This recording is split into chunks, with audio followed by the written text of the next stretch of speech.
I donated my kidney to my best friend's daughter. 2 years later, her mother sued me for my house. The day I found out what Jess was doing, I was standing in my kitchen making scrambled eggs and listening to a podcast about soil composition for raised garden beds. That's the kind of detail you remember when your life breaks in half, the absolute mundanity of the moment, right before the fracture. I was thinking about tomatoes, about whether Roma or San Marzano would do better in the clay-heavy soil behind my grandmother's house. About nothing. Then my phone rang, and it was my attorney, and she said, "Marin, I need you to sit down. Jessica Kowalski has filed a civil complaint against you. She's claiming partial ownership of your home." I did not sit down. I stood at the stove with a spatula in my hand while the eggs began to burn, and I said, "Say that again." She said it again. The words didn't change. Jess, my best friend of 14 years, the woman I had held in the ER waiting room while her daughter's kidneys failed. The woman I had looked in the eye and said, without hesitation, "I'll do it. Take mine." That Jess was suing me for my house. And her daughter Lily, the girl who was alive right now because my left kidney was inside her body, was listed as a witness. For Jess's side, the eggs burned. The smoke detector went off. I stood there and let it scream. I need to go back. Not to explain Jess. I'm still not sure I can explain Jess, but to explain me. To explain why I was the kind of person who would give a kidney to a friend's child without thinking twice. And why that same quality is probably the reason I didn't see any of this coming. My name is Marin Calloway. I'm 36 years old. I'm a nurse practitioner at a nephrology clinic in Milwaukee. Yes, kidneys, which is an irony I am fully aware of and do not find particularly funny. I am single. I have no children. I have a dog named Bodhi, who is a very bad retriever and an excellent companion. And I own a house. The house matters more than anything else in this story, so let me tell you about it. It was my grandmother's, a 3-bedroom craftsman in Shorewood, a quiet residential neighborhood just north of Milwaukee, with a deep backyard, original hardwood floors, a porch that wraps around 2 sides, and a kitchen my grandmother renovated in 2003 with butcher block counters and hand-laid tile. She died 4 years ago and left it to me, her only grandchild, the daughter of her only daughter, who had died of breast cancer when I was 22.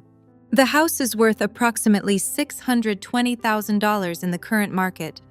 I know this because a real estate attorney told me, recently, under circumstances I wish I didn't have to describe. I did not grow up wealthy. My mother was a teacher's aide.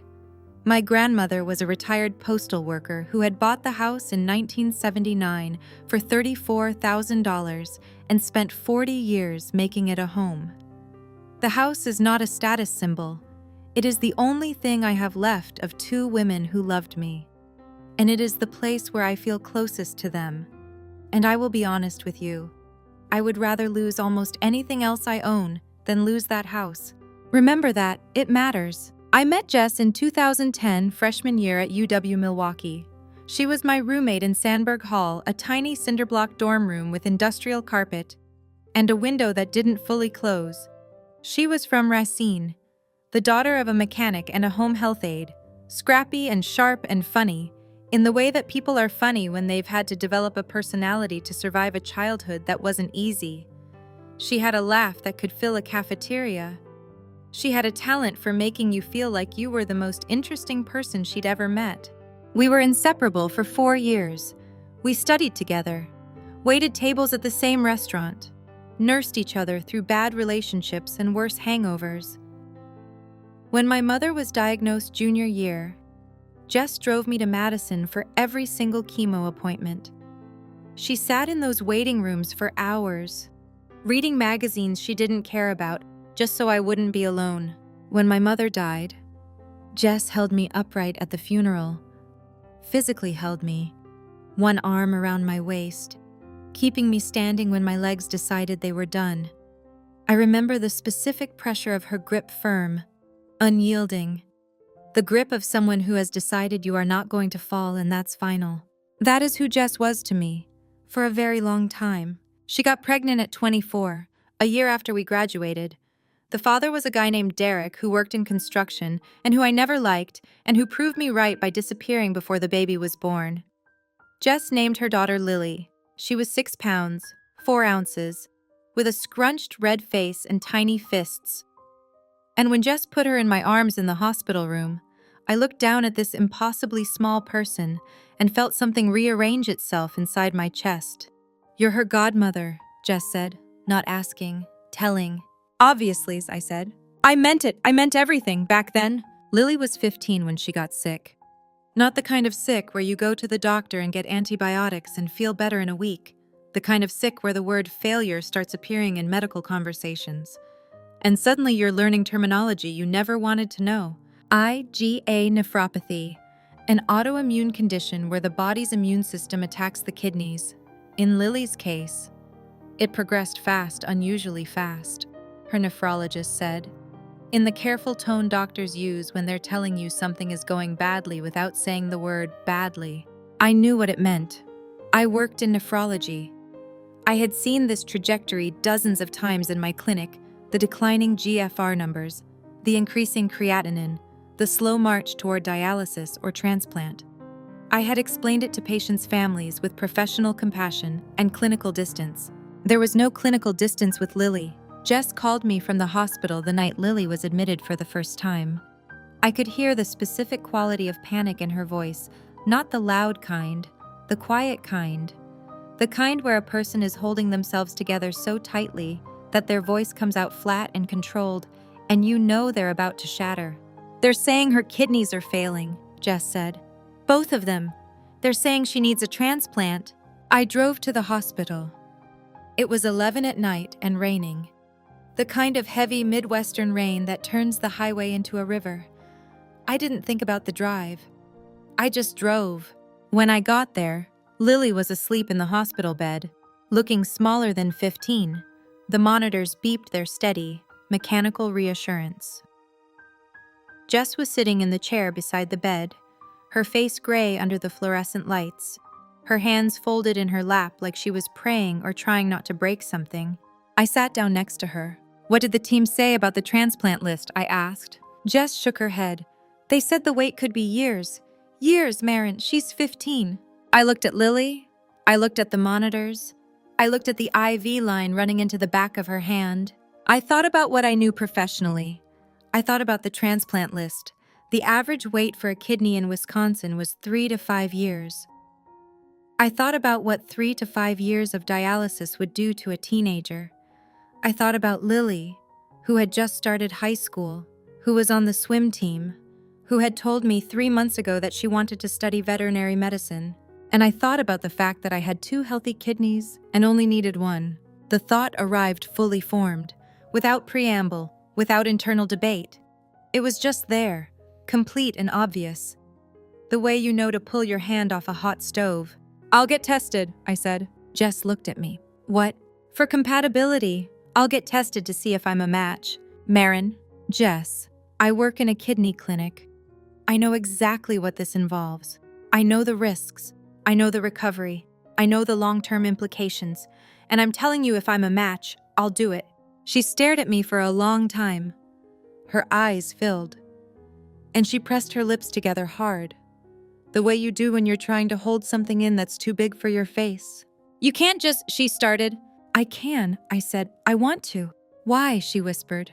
I looked at Lily again, asleep, small, 15. "Because she's Lily," I said. "And I'm sitting here with 2 kidneys and she needs one, and I can't know that and do nothing about it. I wouldn't be able to live with myself. I want to be honest about something here. Because this is the part where the story I told myself for 2 years and the truth diverged slightly. I did it for Lily. That was real and true, and I would do it again tomorrow. But I also did it for me. I was 34, single, no kids. Watching my friends build families while I went home to a dog and a house full of my dead grandmother's furniture. I loved my life. I want to be clear about that. But there was a specific kind of loneliness that had settled into me. The loneliness of a person who has a lot of love and not enough places to put it. Lily and Jess were where I put it. They were my family, or the closest thing I had to one. Giving Lily my kidney wasn't just an act of generosity, it was an act of belonging. It was me saying I am part of this. I matter to these people. I am needed. I am telling you this because it's relevant to understanding why I didn't see what was coming. When you need to belong somewhere badly enough, you stop noticing the things that should worry you. I was a match, not a perfect one. There were some antibody concerns that required additional treatment for Lily, but close enough. The transplant team at Frodert Hospital cleared us both. The surgery was scheduled for March. The weeks before the surgery were surreal.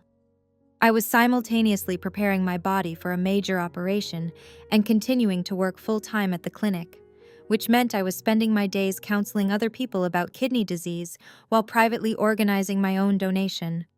My colleagues knew. My boss was supportive. Everyone said I was brave. I wasn't brave. I was just certain. There's a difference. 3 days before the surgery, Jess came to my house. She brought a bottle of wine which I couldn't drink because of pre-op restrictions and a card that Lily had made. On the front, Lily had drawn a cartoon kidney with a smiley face and a cape, and inside she'd written, "To the greatest human being who ever lived. Thank you for giving me a chance to grow up. I love you, Aunt Marin, forever." I still have that card. It's in a box in my closet. I can't look at it, and I can't throw it away. Jess sat across from me at my grandmother's kitchen table, the same table where I'd later learned she was already planning something I couldn't have imagined, and she cried. "I don't know how to thank you," she said. "I don't know how anyone thanks someone for this."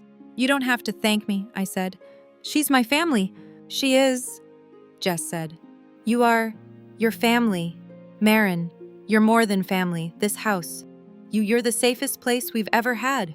I reached across the table and held her hands. "This house is always your home," I said. "You know that.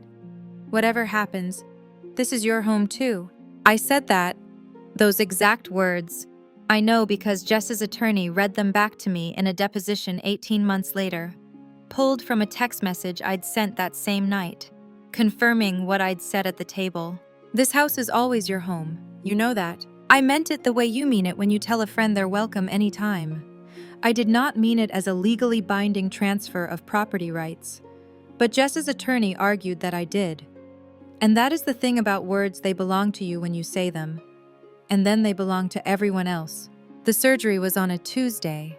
I remember the anesthesiologist counting backward from 10, and I remember getting to 7, and I remember nothing after that until I woke up in recovery with a pain in my left side that felt like someone had reached into my body and removed a piece of me, which is, of course, exactly what had happened. Lily's surgery went well. The kidney pinked up almost immediately. That's the term they use. Pinked up, meaning blood flow established, function beginning. The transplant team was optimistic. Lily was awake before I was, and, according to Jess, the first thing she said was, "Is Aunt Marin okay?" Recovery was hard. I won't romanticize it. 6 weeks off work, significant pain for the first 2, fatigue that lasted months. I couldn't lift anything over 10 pounds. I couldn't drive for 3 weeks. I moved slowly and carefully, as if my body were made of something that might come apart. Jess moved in with me during recovery. She and Lily they came to the house, set up in the guest bedroom, and the small room my grandmother had used as a sewing room. Jess cooked, cleaned, managed my medications, drove me to follow-up appointments. Lily, once she was well enough, sat with me on the porch in the evenings, and we watched the sun go down over the backyard and talked about everything and nothing. It was, honestly, one of the happiest periods of my life. The house was full of noise and warmth and people who loved me. For the first time since my grandmother died, it felt like a home instead of a museum of grief. There was one evening during the recovery, about 5 weeks after the surgery, that I think about often, because it was probably the happiest I have ever been, and that happiness makes everything that came after more painful, not less. It was a Thursday. I was feeling well enough to sit on the porch, which was a milestone. Lily brought her biology textbook outside and sat cross-legged on the porch swing, studying for a test. Jess was inside making chili. I could hear her humming through the kitchen window, a song I did not recognize. Body was asleep at my feet. The last of the autumn sun was turning the backyard gold. Lily looked up from her textbook and said, "Aunt Marin, what does the remaining kidney do after the other one is removed? Does it, get bigger?" "Yes," I said. "It is called compensatory hypertrophy. The remaining kidney increases in size and function to make up for the one that was donated." "That is so cool," she said. "So your kidney is basically overachieving inside me right now." "It is a very ambitious kidney," I said. She laughed. And I laughed. And Jess appeared in the doorway with a wooden spoon and said, "What is so funny out here?" And Lily said, "Aunt Marin's kidney is an overachiever." And Jess laughed too.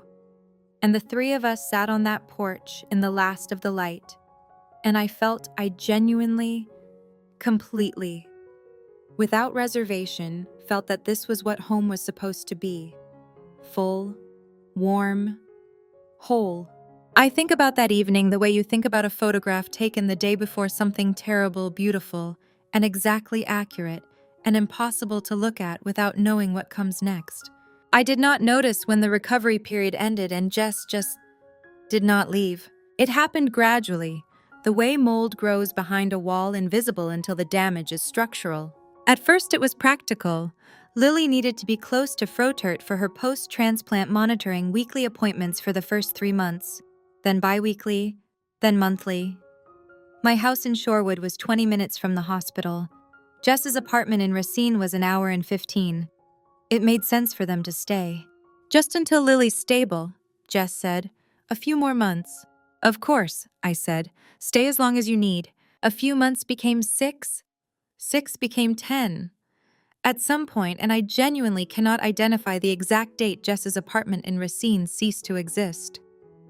She let the lease expire. She moved the rest of her things into my house in a rented U-Haul on a Saturday afternoon while I was at work.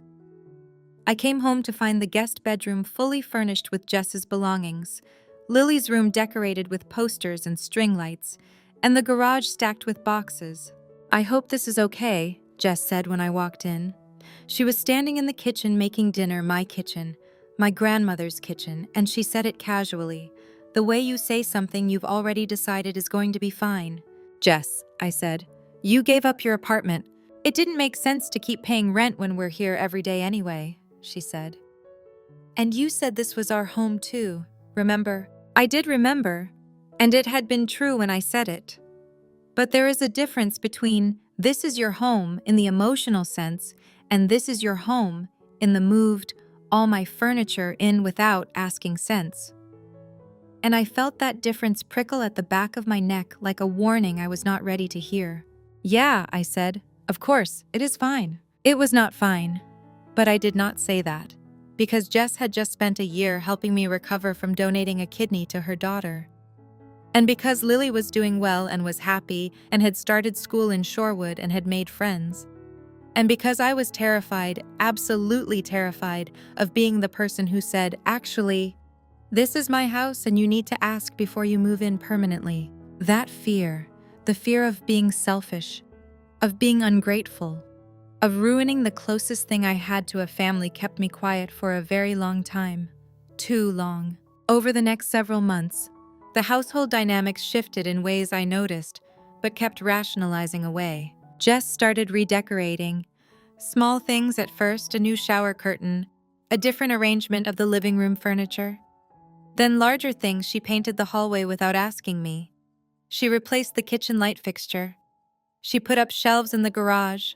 Each time, I felt a flicker of something, not quite anger, more like the sensation of a boundary being crossed so gently that calling attention to it would seem disproportionate. It is just a light fixture. It is just paint. She is trying to make the house feel like home, but it was my house, my grandmother's house. And the accumulation of small changes began to feel less like nesting and more like something I did not have a word for yet. Jess also stopped contributing financially. In the beginning, she had offered to pay a portion of the utilities and groceries. For the first 2 months, she did. Then the payments became intermittent, then stopped entirely. When I mentioned it carefully, tentatively, the way you bring up money with someone you love, she got defensive. I am barely getting by. Marin, I am working part-time so I can be here for Lily's appointments. Are you really going to nickel and dime me after everything we have been through? After everything we have been through, she said that, as if everything we have been through were a shared burden, rather than a situation in which I had voluntarily given a piece of my body to save her child. I backed down. Of course I backed down. That is what I did. Lily, meanwhile, was thriving. She was doing well in school, had joined the cross-country team, and was talking about college. She was taking her immunosuppressants reliably. Her lab values were excellent, and her transplant team was pleased with her progress. Every time I looked at her healthy, growing, alive, I felt a surge of something that made everything else seem manageable. She was the reason I did not push back harder. She was the reason I kept swallowing my discomfort. Because every time I thought about asking Jess to start paying rent, or to stop rearranging my house, or to establish some boundaries, I would look at Lily and think, you gave this girl a kidney. You are her family. This is what family does. I was wrong. Not about the kidney, I will never regret that, but about the idea that giving someone a piece of your body entitles them to the rest of your life. The first real fight happened 14 months after the surgery. Jess came home from work. She had gotten a job as an office manager at a dental practice. Decent pay, regular hours, and found me in the backyard planting herbs in the raised bed I had built along the back fence. Marin, she said, standing on the porch with her arms crossed, we need to talk about the house. I looked up from the basil I was transplanting. What about it? I think we should add my name to the deed. I put the trowel down, very slowly. What? Lily and I live here. We have been here over a year. I pay for groceries. I maintain the house. I have invested money in improvements. It is only fair that I have some legal claim to where I live. Jess, I said, and I was very careful with my voice because I could feel something large and hot building behind my sternum. This is my grandmother's house. It was left to me. It is in my name. I know whose name it is in, she said. That is the problem. I live here too. Marin, Lily lives here. And I have no legal protection. What if something happens to you? What if you decide to sell it? We would be on the street. Nothing is going to happen. I'm not going to sell it. You say that now. I mean it now. Then put it in writing, she said. Add me to the deed. If you really mean it, it should not be a big deal. I stood up. My hands were dirty from the soil. I could feel my pulse in my throat. Jess, I love you and I love Lily. You are welcome in this house for as long as you want to be here. But I am not adding anyone to the deed of a house that my grandmother left to me. That is not something I am going to do. Her face changed. Not all at once, it was more like watching a mask slip sideways, revealing something underneath that I had never seen before. Or maybe I had seen it and had not wanted to identify it. After everything I have done for you, she said, everything you have done for me, I moved in here to take care of you after the surgery. I cooked for you. I cleaned for you. I drove you to every appointment. I gave up my apartment, my independence. I built a life here, Marin, and you are telling me I have no claim to any of it. You took care of me after I donated a kidney to your daughter, I said. Something cold and precise was settling into my voice that I did not recognize. You moved in because it was convenient for Lily's medical care. You gave up your apartment without asking me, and now you are asking me to sign over partial ownership of my home. I am not asking you to sign it over. I am asking to be included. The answer is no. She stared at me. I stared back. The basil sat between us in its little pot, completely indifferent to the fact that a 14-year friendship was developing its first visible fracture. Fine, she said. Her voice was tight. Fine, Marin, we will see. She went inside. I stood in the backyard for a long time, my hands shaking, dirt under my fingernails, trying to understand what had just happened. We will see. That night, I lay in bed staring at the ceiling and running the conversation through my head over and over. The way you replay a car accident trying to identify the exact moment you lost control. I could hear Jess moving around in the kitchen below me, the faucet running, cabinets opening and closing. The ordinary sounds of a person in a house, except the person was in my house, and the sounds no longer felt ordinary. They felt like an occupation. I picked up my phone and almost called my grandmother. I have done this exactly 4 times since she died, reached for the phone before remembering. Each time, the realization hits like a new loss. She would have known what to do. She would have said something plain and direct and absolutely correct. The way Midwestern women of her generation said things, "Marin, that girl is not your friend. She is casing the joint." My grandmother would have seen it. My mother would have seen it. I did not see it because I was inside it, and because the person doing it was the person I trusted most in the world. And because seeing it would have meant admitting that the family I had built was not a family at all, but a transaction I had not agreed to. The next morning, Jess acted as if nothing had happened. She made coffee, asked me about my day, reminded Lily to take her immunosuppressants. The performance was seamless. I watched it with new eyes and felt something shift inside me, not anger yet, but the precursor to anger. The slow, reluctant awakening of a person who has been asleep to something that was obvious to everyone except the person it was happening to. I should have heard "we will see" for what it was, a warning, a declaration, the opening move of something I was not prepared for. Instead, I told myself it was the heat of the moment, that Jess was stressed, that she would come around, that this was just a rough patch in an otherwise solid friendship. I was still telling myself that when the lawsuit arrived. The complaint was filed on a Thursday in September, 2 years and 4 months after the kidney donation. My attorney, her name was Dana Voorhees, a property litigation specialist I found through a colleague at the clinic, called me at 7:40 in the morning. I was making eggs. I told you about the eggs. She is alleging that you made an oral promise to transfer partial ownership of the property as consideration for... Dana paused, reading from the document, allowing the kidney donation to proceed and providing extensive caregiving services during the plaintiff's recovery. I put the spatula down. Allowing the kidney donation to proceed, I said. I donated my kidney to save her daughter's life. She did not allow anything. I volunteered. I understand that, Dinah said. But her attorney is framing it differently. They are arguing that Jess facilitated the donation by consenting as the minor's parent, by providing post-operative care, by relocating to support your recovery, and that in return, you made a binding oral promise to share the home. That is insane. It is a legal strategy, Dana said, and she has text messages. My stomach dropped. What text messages? Dana read me a list. Every warm, generous, love-driven thing I had ever said to Jess in a text message over the past 3 years had been screenshot, compiled, and submitted as evidence of an oral contract. This house is always your home. What is mine is yours. You know that. I cannot imagine this place without you guys. You are family. Jess, real family. This house belongs to all of us. I sat down, the eggs were burning again. I said those things, I said quietly.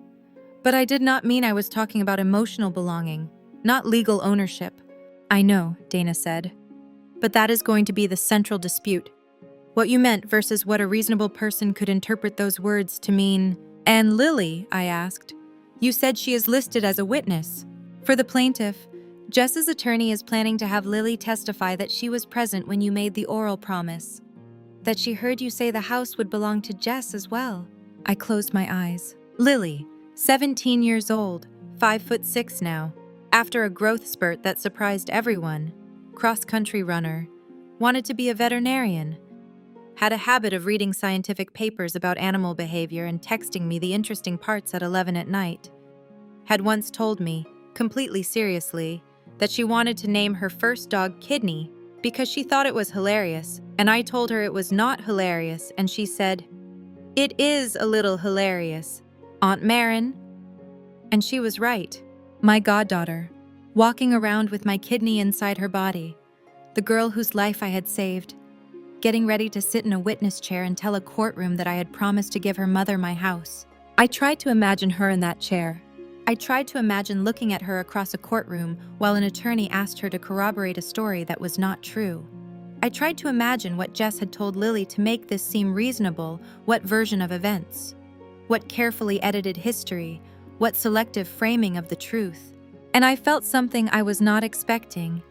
Not anger at Lily, but a deep, aching compassion for her. Because she was 17. Because her mother was the only parent she had. Because whatever Jess told her, Lily would have no way to know it was not the whole truth. She was a teenager who loved her mother and trusted her mother and was about to be used by her mother. And there was nothing I could do about it from the other side of a legal barrier. What happens if she testifies? I asked. If Lily is credible and consistent, and if the jury believes her account corroborates the text messages, it significantly strengthens Jess's case. Oral contracts are enforceable in Wisconsin under certain conditions. Jess's attorney is going to argue promissory estoppel, that Jess relied on your promise to her detriment by giving up her apartment and investing in the property. The light fixture, I said, almost laughing. She is going to claim a $200 light fixture as an investment. She is claiming $14,000 in improvements. Actually, the painting, the shelving, landscaping work she says she paid for. I paid for the landscaping. Can you prove it? I thought about it. I had paid the landscaper in cash because he was a friend of a friend and gave me a discount. I had no receipt. Maybe not all of it, I said. Dana was quiet for a moment. Marin, she said, this is going to be hard. I want you to be prepared for that. This is not just a property dispute. This is a friendship, a medical history, and a lot of emotional complexity, all in front of a jury. And she has your goddaughter testifying against you. I know, I said. I need you to start gathering everything. Every text, every email, every financial record, bank statements showing who paid for what, the original deed, your grandmother's will, everything. Okay, I said. And Marin, one more thing. Do not contact Jess directly. Do not contact Lily. Everything goes through me from now on. I hung up. The smoke detector was going off again. I pulled the pan off the burner and dumped the ruined eggs in the sink and stood there with my hands on the counter, looking out the window at the backyard where I had planted herbs 14 months ago while Jess asked me to add her name to the deed of my dead grandmother's house. I did not cry. I was too angry to cry. The anger was a physical thing. I could feel it in my jaw, in my shoulders, in the specific way my hands were gripping the edge of the counter. But underneath the anger, in the deep, quiet part of me where the honest things live, there was something worse. There was the awareness that I had let this happen.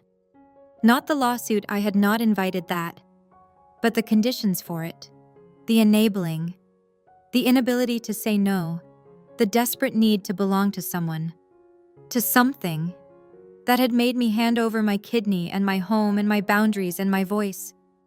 All because I was terrified that if I stopped giving, I would be alone. I had done this.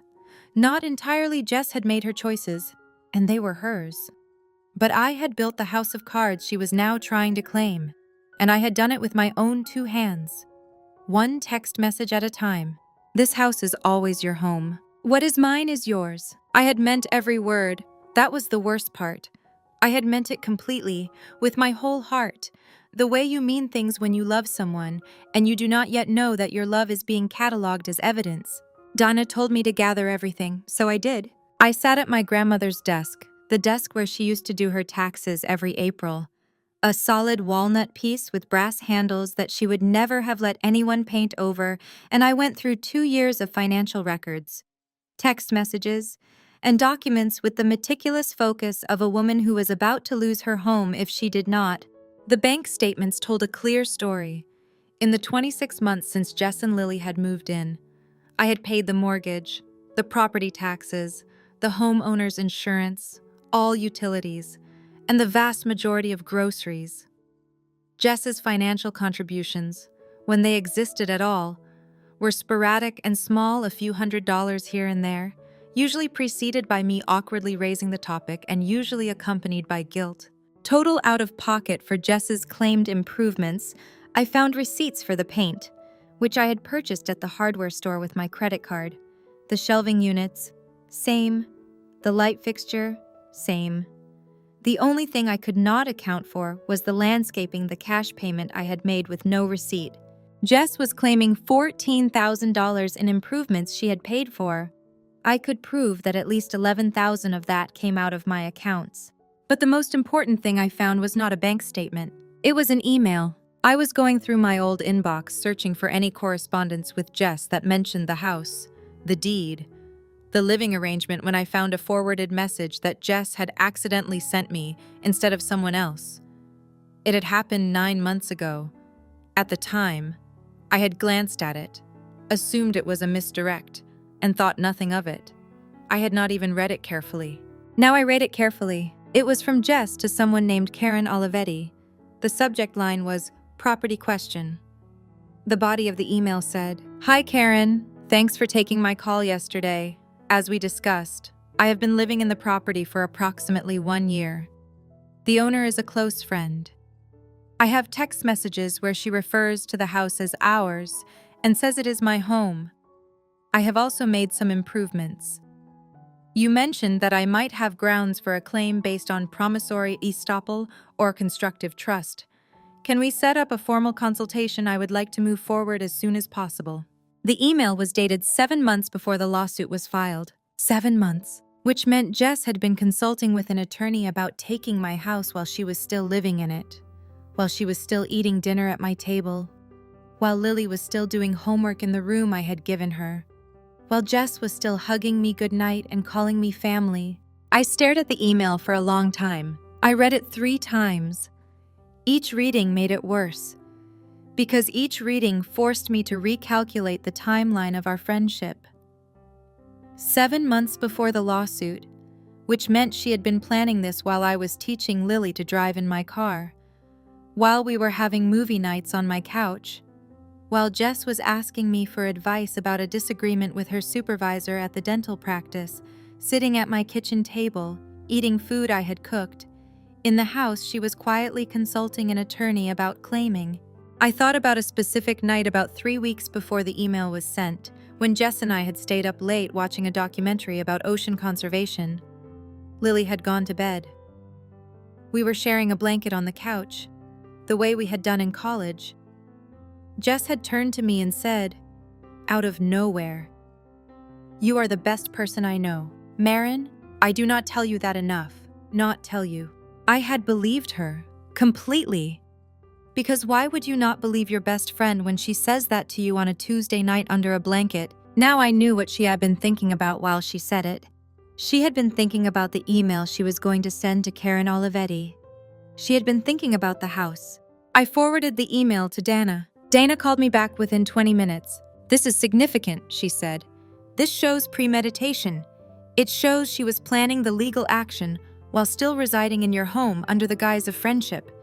It undermines her entire narrative that this was a good faith misunderstanding about an oral promise." "She was planning this the whole time," I said. My voice sounded far away to my own ears. "Not necessarily the whole time," Dana said carefully. "The email is dated about a year after she moved in.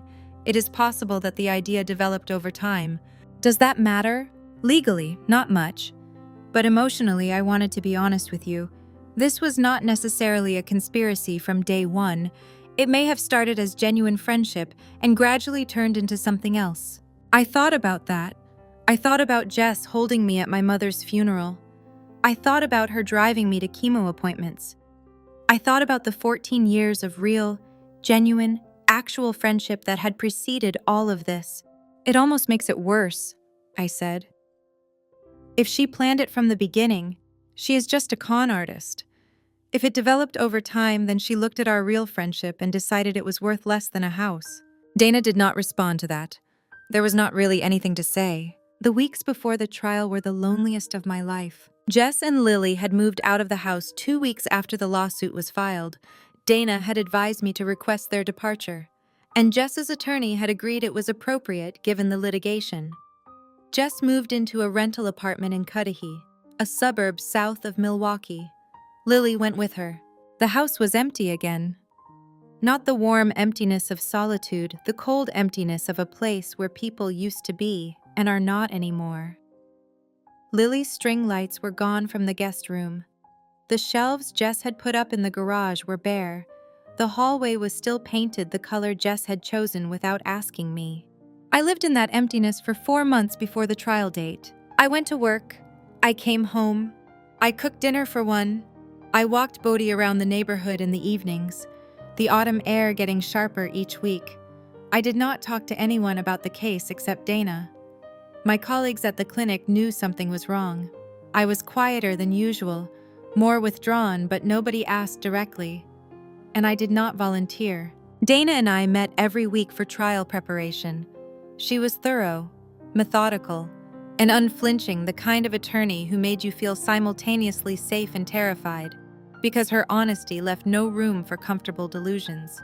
"I need to ask you something, Gisa," she said during one of our sessions about a month before the trial. "And I need you to answer honestly, okay? Is there any part of you that wants to settle, that wants to give Jess something, a cash payment, a percentage of equity, anything just to make this go away?" I looked at my hands for a long time. "Yes," I said. Dana did not react. "There is a part of me," I said carefully, "that thinks about Lily, about the fact that whatever happens in this trial, Lily is going to be living with the aftermath. If I fight this and win, Jess loses and Lily loses with her, because Jess is her mother and they share a life. And there is a voice in my head that says, just give her something. Give her $20,000 or $50 or whatever she needs to go away. Buy the peace. Protect Lily from the fallout." And the other part of me knows that if I pay Jess to stop suing me for my grandmother's house, I am telling her and Lily and myself and everyone that what she did works, that you can take advantage of someone's love and their grief and their loneliness, and when they push back, you just escalate until they pay you to stop. And I cannot do that. I looked at Dana. My grandmother left me that house because she trusted me to keep it. My mother saved money her whole life so I would have something solid underneath me. If I hand pieces of that away because someone figured out how to weaponize my text messages, I am betraying every woman who came before me. Donna nodded. "Good," she said. "Hold on to that. You are going to need it." One evening, about 3 weeks before the trial, I was walking Bodhi past the elementary school near my house when my phone buzzed with a text from an unknown number. It said, "Aunt Marin, it is Lily. Can we talk, please?" I stood on the sidewalk under a streetlight and stared at the message for a very long time. Bodhi sat at my feet and looked up at me with the patient confusion of a dog who does not understand why we have stopped walking. Dana had told me not to contact them. She had been very clear. Any communication could be used in court, could complicate the case, could create new evidence. I typed, "I love you, Lily, but I cannot talk to you right now. I am sorry." I sent it. Then I put the phone in my pocket and stood there for another minute, breathing, before I could make my legs move again. That night, I lay in bed and thought about Lily at 17, caught between her mother and the woman who had given her a kidney. I thought about what it must be like to be that age, dependent on your mother for everything, knowing your mother is suing the person who saved your life, and being asked to testify against her. I wanted to be angry at Lily. I tried to be, but I could not get there.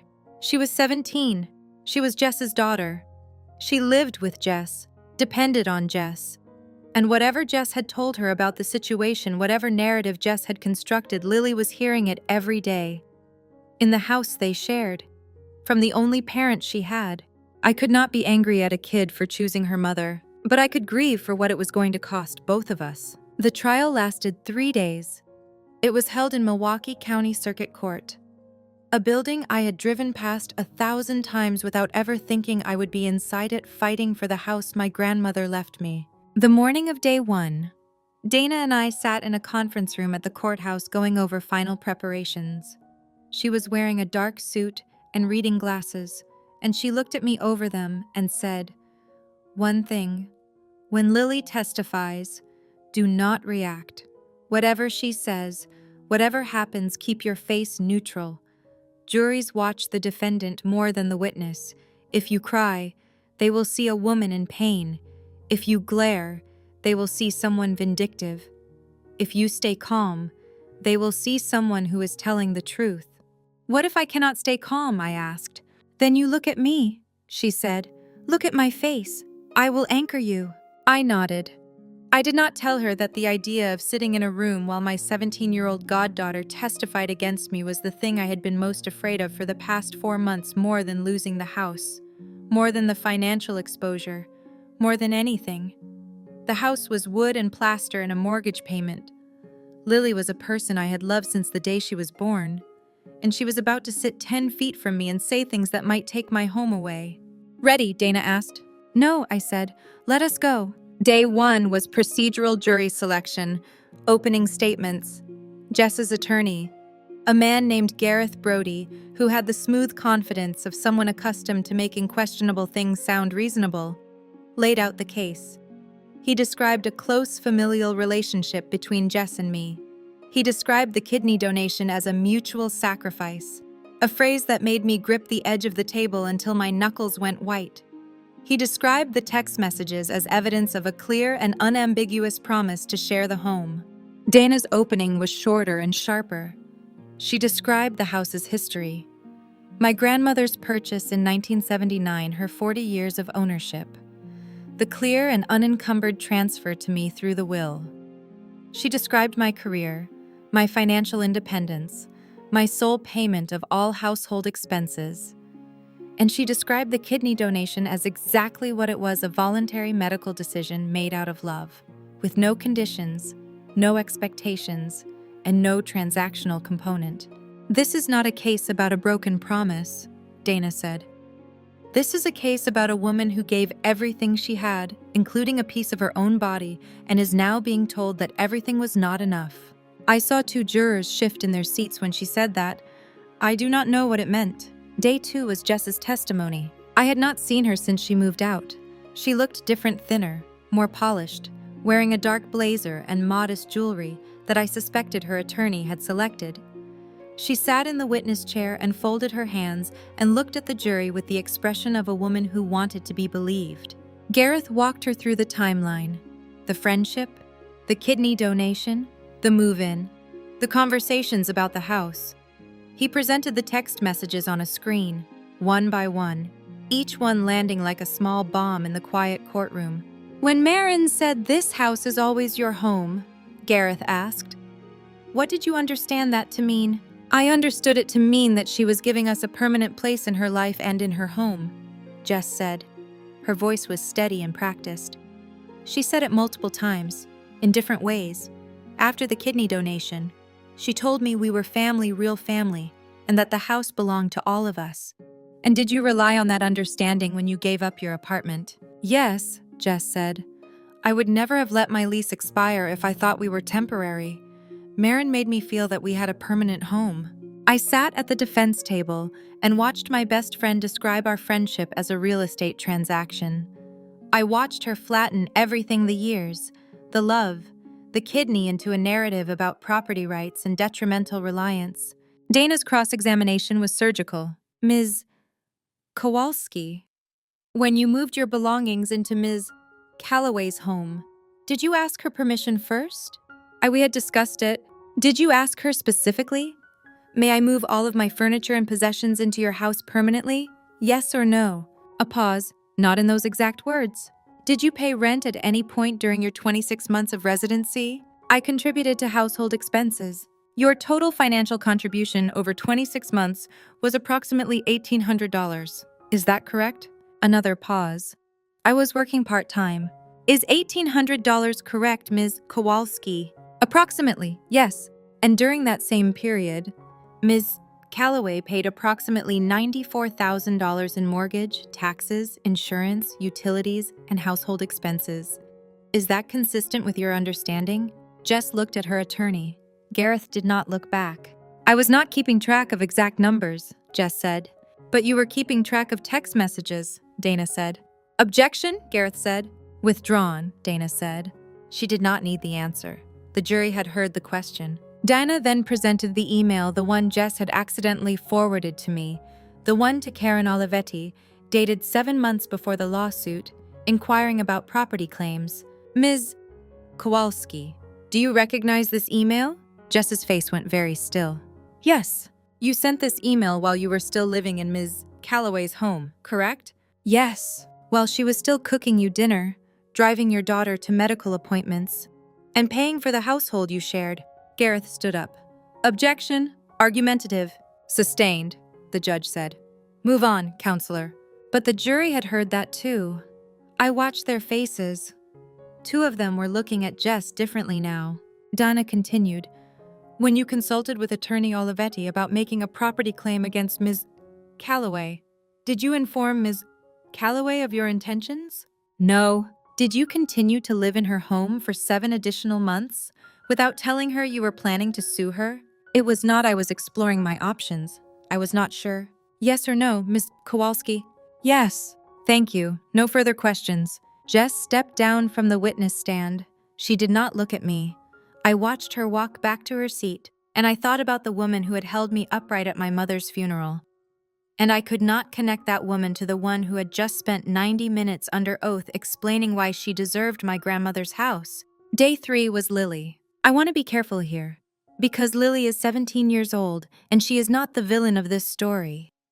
I need you to understand that before I tell you what happened in that courtroom, she walked in wearing a navy dress that was too formal for her age.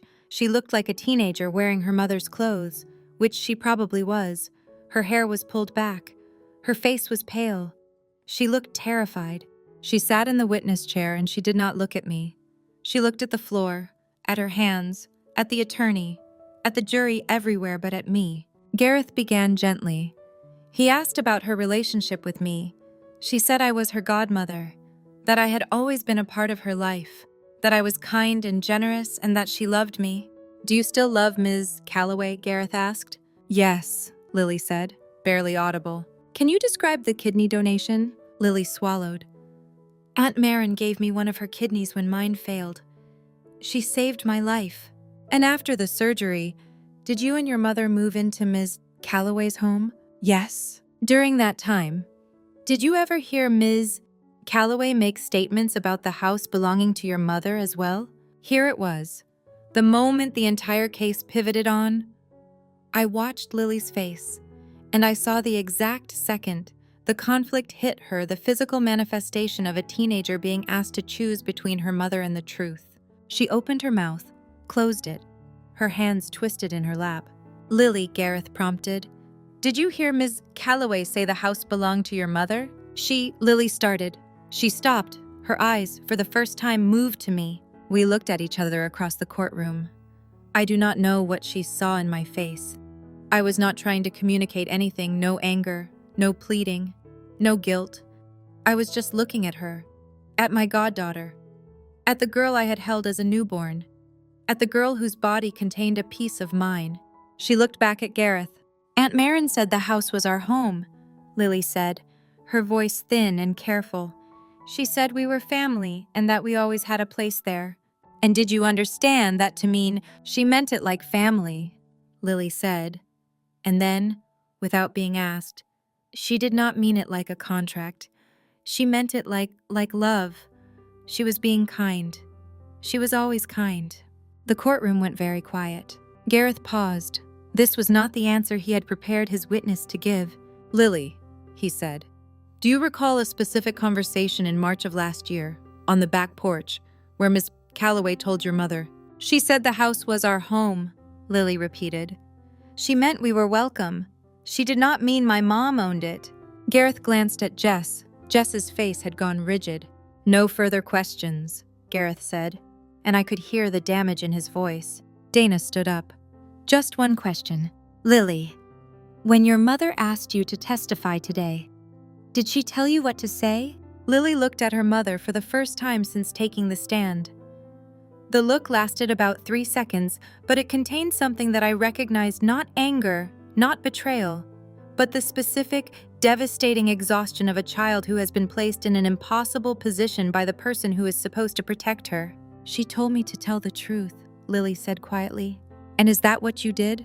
Yes. Dana nodded. Thank you, Lily. No further questions. Lily stepped down from the witness stand. She walked past the defense table, past me, and as she did, her hand brushed against mine. Not accidentally, deliberately.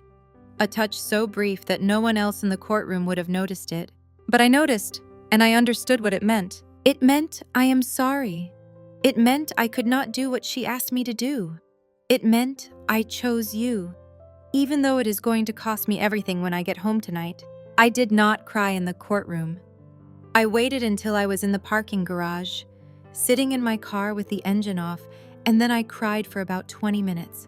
I cried because I was thinking about what was going to happen when Lily got in the car with Jess after the trial. About the drive home, about the silence, or worse, the argument. About Jess realizing that her own daughter had refused to say what she had been told to say, and about what that was going to do to the space between them. I cried because I had been so focused on whether Lily would betray me that I had not fully considered what it would cost Lily to not betray me. She had chosen the truth, and the truth had a price, and the price was going to be paid at home, tonight, by a 17-year-old who had no one in her corner except the woman she had just refused to lie for, and that woman was me, and I could not reach her. Because the law said I was not supposed to contact them. I cried for the trap she was in, grateful to me for saving her life, loyal to her mother for everything else. Forced to choose between them in a courtroom at 17, there was no version of this where Lily won. She had chosen the least damaging option, and the least damaging option was still going to leave marks. I cried for a girl who had my kidney inside her and who had just, in the only way available to her, given me something back. Something she did not have to give. Something that cost her more than she could afford. And I cried because I was sitting alone in a parking garage and there was no one to call. My mother was dead. My grandmother was dead. My best friend was the person who had just spent 3 days trying to take my house. The only person I wanted to talk to was a 17-year-old on the other side of a legal boundary. Loneliness has a very specific sound when it catches up with you. It sounds like your own breathing in an empty car, echoing off concrete walls. Before the verdict, I need to tell you about my own time on the stand, because it was the moment I almost lost. Dana had prepared me for days. We had rehearsed the questions, reviewed the documents, practiced maintaining composure under cross-examination. She told me the most important thing was to be honest and direct, and to not let Gareth bait me into an emotional response. I took the stand on the afternoon of day 2, after Jess's testimony, and before Lily's. I was wearing a gray blazer that belonged to my grandmother. I had not planned this.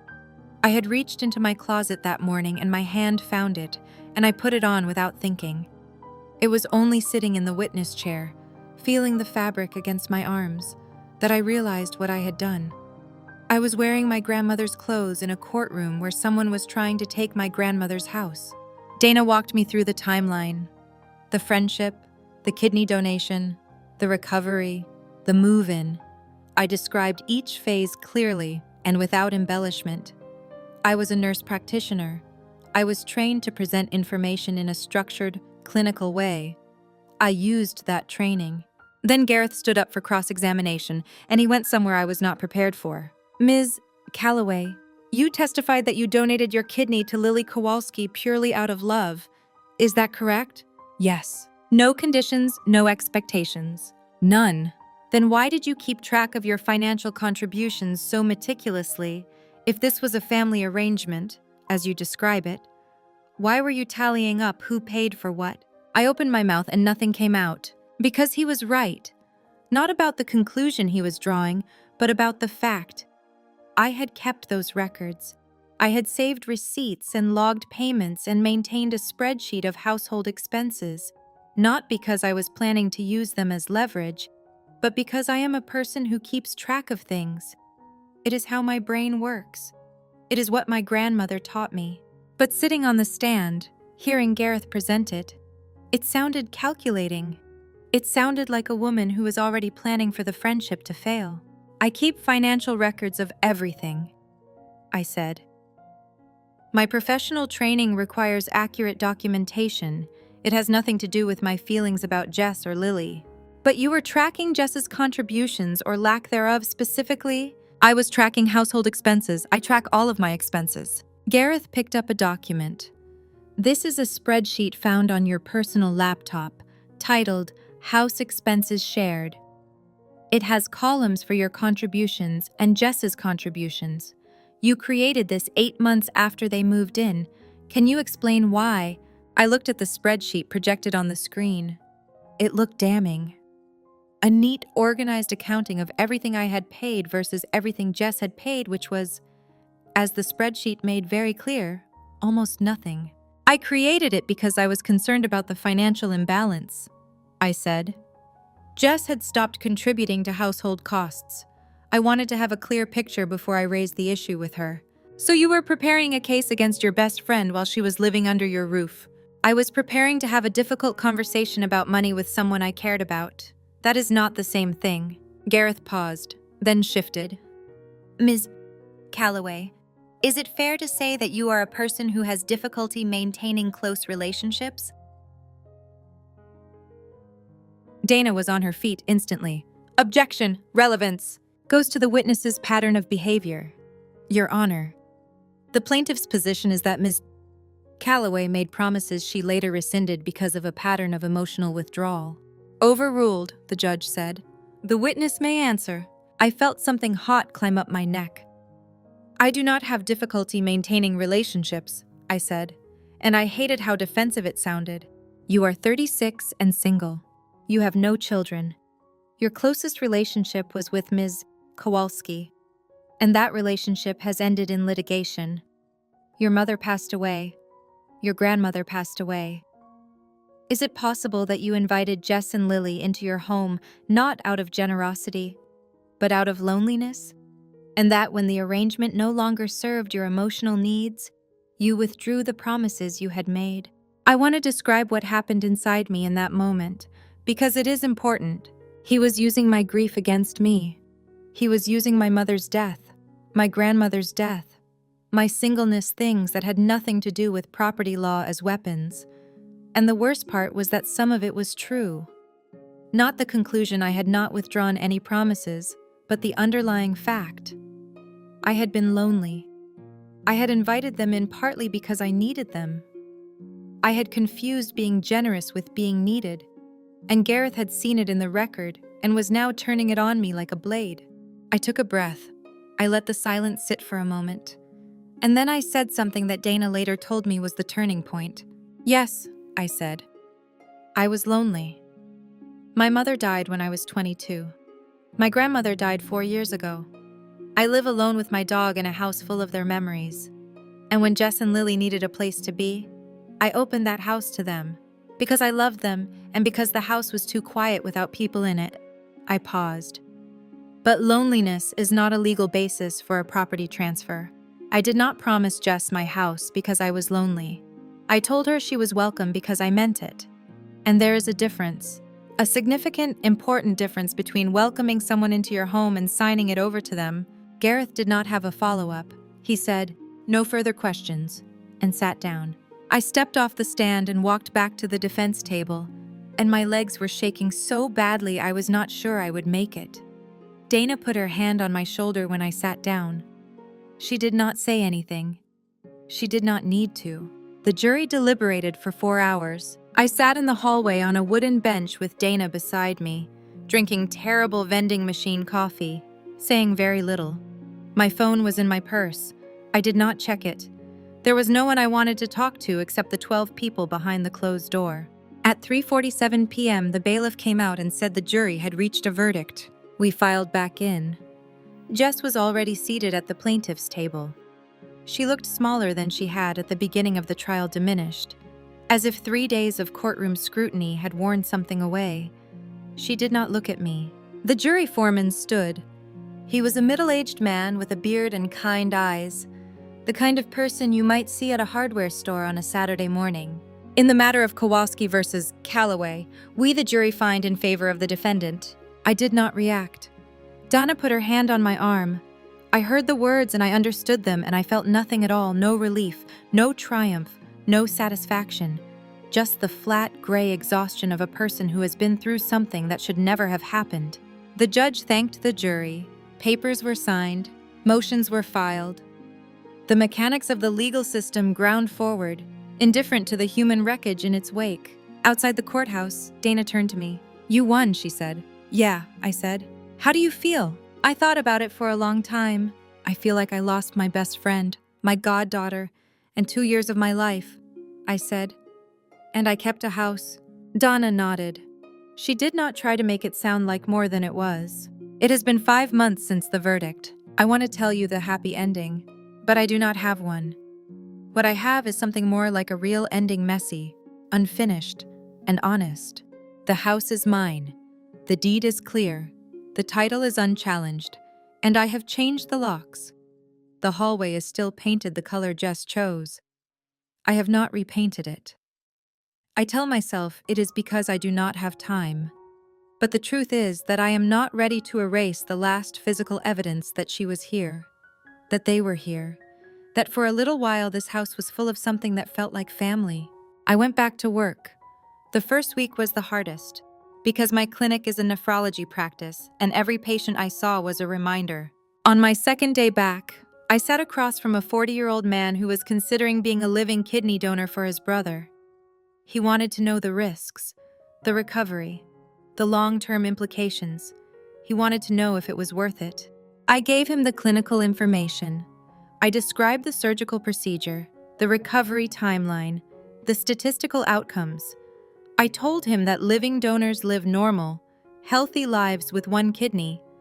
I told him the truth, which is that the medical risks are real but manageable. And then he asked me the question that made me grip the edge of my desk. Have you ever seen a donation go wrong? Not medically, like, personally, between the donor and the recipient. I looked at him for the long moment. I have seen situations where the relationship between donor and recipient becomes complicated, I said carefully. The donation can create an imbalance, a sense of obligation, or indebtedness, or resentment. It is important to go into it with clear expectations and boundaries. So you would still recommend it? I would recommend that you do it for the right reasons, with your eyes open, and that you have honest conversations with your brother about expectations before the surgery, not after. He nodded and thanked me and left. I sat in my office for 5 minutes afterward, staring at the wall, breathing through something that was not quite grief and not quite irony, but lived somewhere in between. I am a better clinician now than I was before all of this. I give harder, more honest advice. I push donors to have the conversations they do not want to have about money, about boundaries, about what happens when gratitude fades and resentment builds. I do this because I know what happens when you do not. My patients do not know where this advice comes from. I do not plan to tell them. I counsel people about kidney disease with the same professional compassion I have always had. And if there is a new weight behind my words when I talk to living donors about the importance of setting clear expectations, no one has noticed. Body is fine. He does not understand why Lily no longer comes to throw his ball in the backyard. But he has adapted in the way dogs do, with a confusion that gradually softens into acceptance. Jess and I have not spoken. I do not expect we will. She texted me once, 3 weeks after the verdict. A single line. I am sorry it came to this. I read it and deleted it. Not out of cruelty, I am past cruelty, but because I did not know what to do with an apology that did not specify what it was apologizing for. For the lawsuit, for the years of manipulation, for the fact that it did not work. I do not know what Jess is sorry for. I am not sure she knows either. Lily is the part I cannot put away. She reached out to me again, 2 months after the trial, through a handwritten letter, not a text, not an email, a physical letter mailed to my house. I will not share the whole thing, but she wrote that she was sorry for what happened, that she had not wanted to testify, that her mother had told her it was the right thing to do, and she had believed her until she was sitting in that chair and looked at me across the room and knew, in her body, that she could not say what her mother wanted her to say. She wrote, "You gave me a kidney and I almost helped take your house. I do not know how to live with that." She wrote, "I understand if you never want to see me again, but I want you to know that your kidney is doing great. My labs are perfect. I am applying to colleges. I want to study veterinary medicine.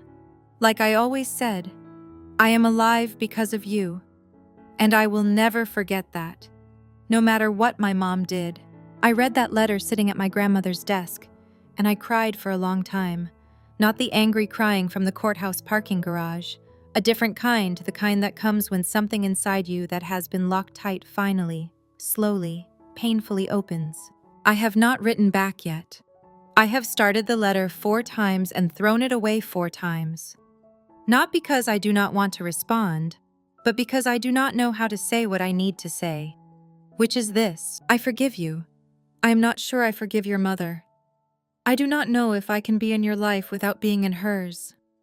And I do not know if I trust myself not to fall into the same pattern, the giving, the enabling, the desperate need to belong if I let you back in. That is the truth. It is not a clean truth.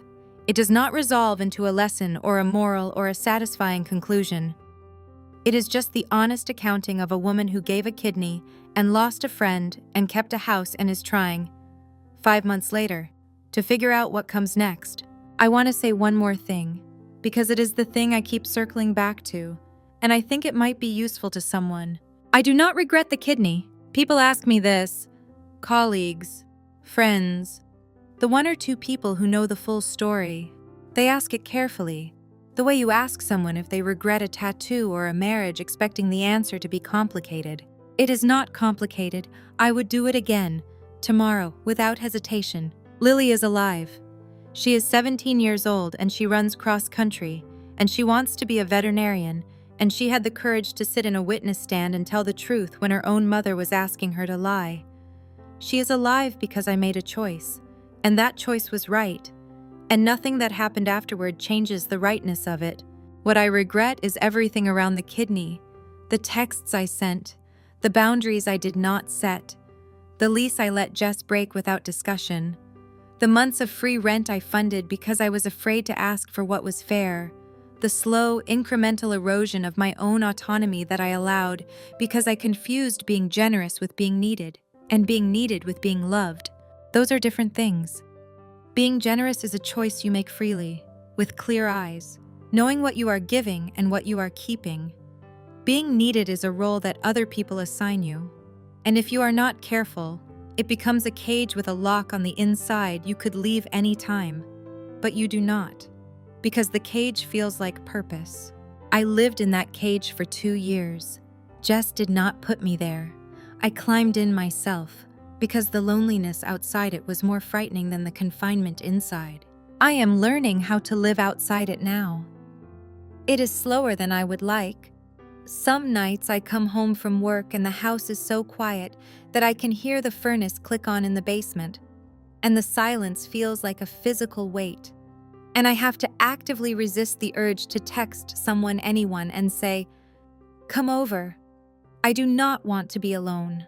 But I am learning this difference between loneliness and solitude.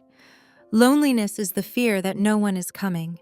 Solitude is the knowledge that you are enough, even when no one is there.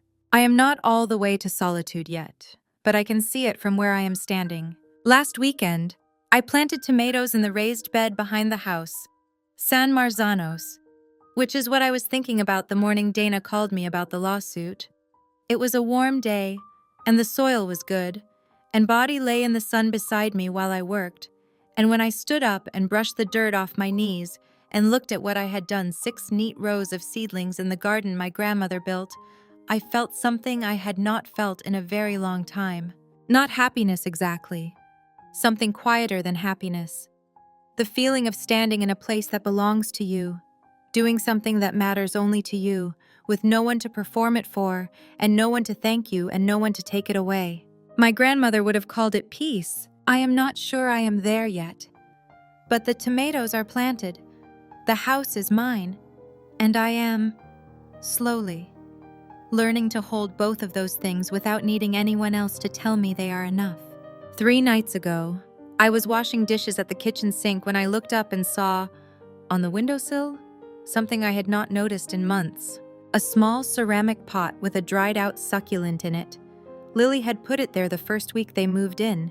She had bought it at a farmer's market with her own money, $5, and she had set it on the windowsill and said, "Every kitchen needs a plant. Aunt Marin." It was dead now, brown and brittle, the soil cracked. I had not watered it since they left. I picked it up and held it for a moment. Then I set it back down on the windowsill. I did not throw it away. I did not water it. I just left it there dead and dry and exactly where a 17-year-old girl had placed it when she still believed that the people who loved her would never hurt each other.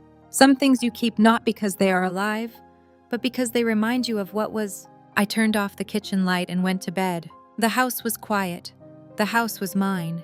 And somewhere across the city, a girl with my kidney was writing college application essays and running cross-country and figuring out, the way all 17-year-olds do, who she was going to be when the world finally let her choose for herself. I hope she gets to choose well. I hope she chooses people who do not ask her to lie for them. I hope she chooses a life where generosity and exploitation are not confused for each other. And I hope, though I am not ready to say it to her yet, and I do not know when I will be, that she knows I am still here, in the house where she used to live, where her plant is still on the windowsill, where there is still a room with the faint outline of string light adhesive on the walls. The door is not open, but it is not locked. I have not decided yet what that means. I think that is okay. Some doors take a long time.